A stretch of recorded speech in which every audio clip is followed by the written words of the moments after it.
Today, I'd like to discuss Navitas Semiconductor through the lens of Peter Thiel's innovation framework. Thiel argues that true innovation is not about incremental progress, but about creating something entirely new that hasn't been built before. Navitas embodies this principle by disrupting silicon stagnation to create the next generation of power electronics. So here's the key distinction. The big legacy players are stuck, squeezing incremental gains out of silicon that's been around for 70 years. Navitas, they're playing a completely different game.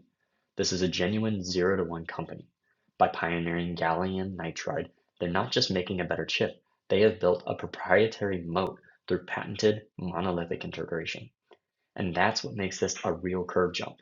They move from legacy atoms toward digitalized bits, delivering power systems that are 20 times faster and dramatically more efficient. And because they are selling efficiency and miniaturization, not just hardware, they sidestep the commodity trap entirely. And that's how you build a monopoly and not compete in one. Peter Thiel has this famous line that competition is for losers. It sounds harsh, but his point is that true winners don't compete. They build a monopoly.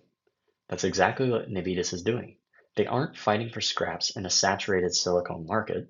They're owning high growth niches like AI data centers and EV charging.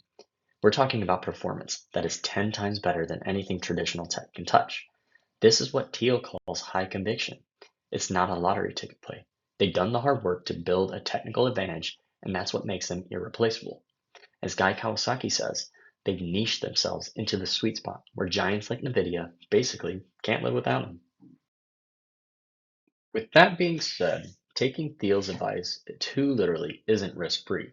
He points out that semiconductors operate in a world of atoms, physical hardware, where capturing value is much harder than in the software world of bits. If NVIDIA pushes the idea of monopoly too aggressively, they risk falling into what Thiel calls short-term metrics traps, where investors expect software-like returns before manufacturing businesses can reliably scale worldwide.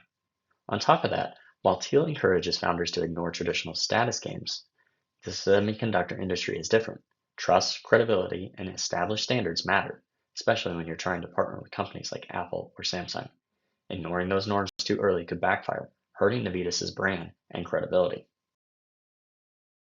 So to wrap it up, Navitas has clearly made it to the next phase with the launch of Navitas 2.0. They possess the conviction needed to ride out today's financial pressures while leaving low margin markets. Sticking to their why and staying focused on what makes them different will be what ultimately creates their unique long term value. Thank you.